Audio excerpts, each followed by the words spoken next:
les étirements horizontaux, puisque dans ce cas-ci, ce qui va se passer, c'est la valeur de B va avoir une influence sur les valeurs de X. Mais pour vraiment bien comprendre comment il fonctionne, il faut vraiment l'analyser un petit peu plus intensement que euh, les étirements verticaux. Donc, si on compare les trois fonctions en avant de nous, f de x égale à 2x à la 2 moins 8, et y égale à f de 2x ou y égale à f de 1 demi-x. Ce qui va arriver, vous allez voir que vous allez obtenir deux différentes équations. Donc ici, vous avez en bleu le f de x, non, excuse, en violet le f de x. Donc ça, c'est 2x à la 2 moins 8. Ensuite, en bleu, vous avez le f de 2x, donc 8x à la 2 moins 8. Et en vert, vous avez le f de 1 demi-x, donc 1 demi-x à la 2 moins 8. Donc, comme vous voyez, la valeur du 2x ou du 1 demi-x influence seulement la valeur qui est attachée au x et non le 8 qui est la valeur constante, puisqu'il n'est pas attaché au x, donc ce n'est pas 2 fois le 8. Mais comment est-ce que ça va transformer? Pourquoi est-ce que les graphiques ressemblent ça? Ben, on a vu ça un petit peu en 20-1. On a vu que si on a la valeur de f de x qui est ici, disons qu'on prend la valeur de x égale à 2. Okay? Ben, x égale à 2, si on remplace ça dans f de 2x, techniquement, on va voir que j'ai 8 fois 2 à la 2, sur 8 fois 2 à la 2 moins 8. Donc, 8 fois 4 moins 8, qui va me donner 24. Donc ici, vous voyez, au lieu d'avoir 2 égale à 0, ici, pour f de x, je vais avoir 24, qui est bien au-dessus de mon graphique dans ce cas-ci. Donc, ce qui est en train d'arriver, c'est que lorsque la valeur de b est un nombre entier, le graphique monte plus rapidement pour la même valeur de x. Pendant que pour une fraction, si je vérifie, j'ai 1 demi fois 2 à la 2, moins 8. Donc, 2 à la 2, c'est 4. 1 demi fois 2, 1 demi fois 4 me donne 2. 2 moins 8 va me donner moins 6. Donc ici, à la valeur de 2, j'ai moins 6. Okay? Donc, ce qui est en train d'arriver dans ce cas-là, c'est que le graphique vert est en train d'augmenter moins rapidement. Donc, plus lentement, ce qui veut dire qu'il devient un petit peu plus large, pendant que le graphique bleu devient un petit peu plus étroit. Mais comment est-ce que ça va changer? Qu'est-ce que la valeur de B va être, comment elle va être représentée? Mais si vous regardez ici, si je garde à la valeur ici de x, pour f de x, c'est x égale à 2. Ici, techniquement, pour f de 2x, pour la valeur d'y, excuse, lorsque y égale à 0, j'ai x égale à 2, là j'ai x égale à 1, et ici, j'ai x égale à 4. Donc, lorsque j'ai 2 fois le x, j'ai la moitié de la valeur lorsque y égale à 0. Lorsque j'ai 1 demi le x, j'ai 2 fois la valeur de x pour y égale à 0. Donc, comment est-ce qu'on va dire ça? Ben, on va dire que si y est égal à f de 2x, ça veut dire que ça subit un étirement horizontal, ce qui a de l'allure, puisqu'on parle des étirements horizontaux. Mais au lieu de dire d'un facteur de 2, on va dire d'un facteur de 1 demi par rapport à l'axe des y.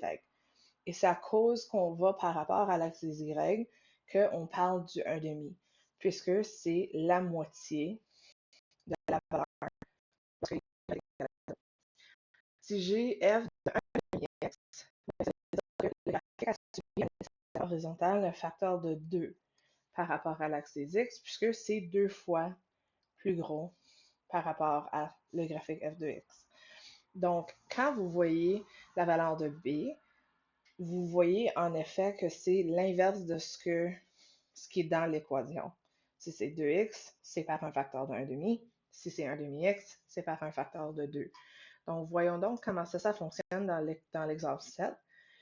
Donc ici, si je représente graphiquement y est égal à f de b de x, soit le graphique qui est ici à côté de nous, j'ai g de x égale à 2x et j'ai g de x égale à 1 demi-x. Donc j'ai le graphique qui commence, puis là en vert, je vais avoir les valeurs de y vont être les mêmes. Donc ici, je vais avoir 4, 0, 2, 0 et 4. Donc ça va avoir resté la même chose. Okay. Même chose ici. On va faire en rouge. 4, 0, 2, 0, 4. Mais là, ce qui va se passer, on va changer les valeurs de f de x. Donc, si j'ai 2x, je suis en train de diminuer par 1 demi, par un facteur de 1 demi, chaque valeur de x. Donc ici, au lieu d'avoir moins 4, je vais être rendu à moins 2. Au lieu d'être rendu à moins 2, je vais être rendu à moins 1. 0 va rester 0. Okay.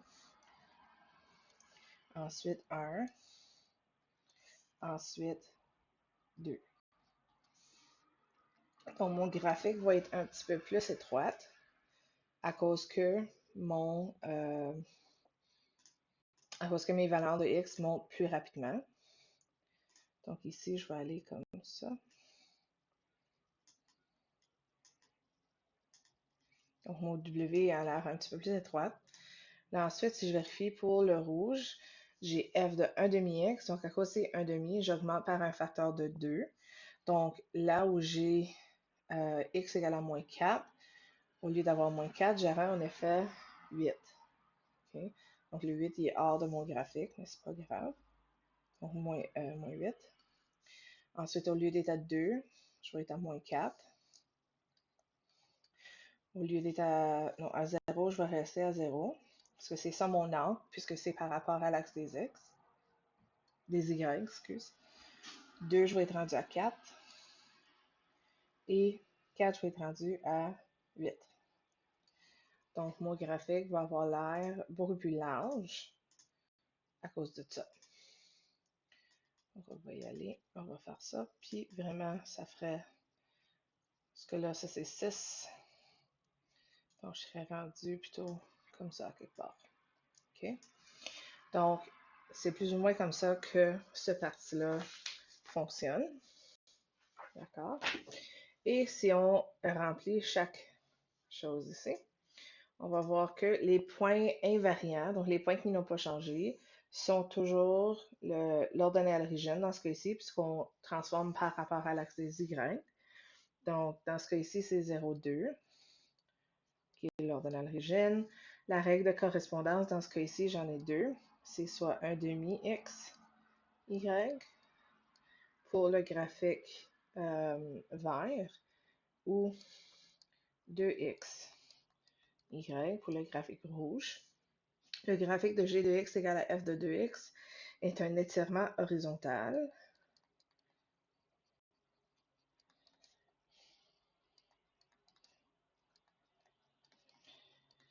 Du graphique de y égale à f de x par un facteur de 1 demi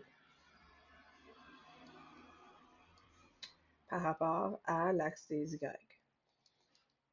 C'est tout en effet à cause que c'est par rapport à l'axe des y et non pas par rapport à l'axe des x que c'est l'inverse. Okay? Le graphique de g de x est égal à f de x, l'f de 1 demi x est un étirement horizontal encore.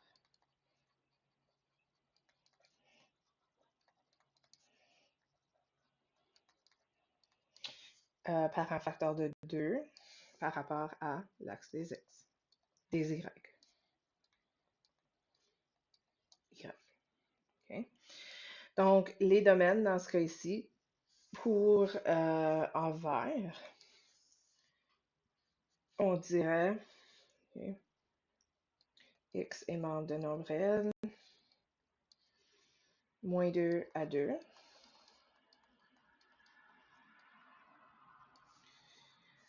Et l'image, y aimant de nombre réel,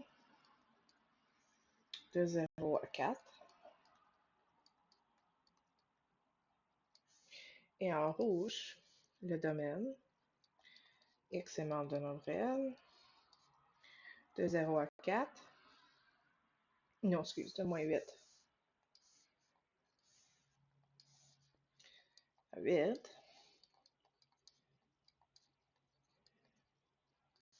Et l'image sera de 0 à 4.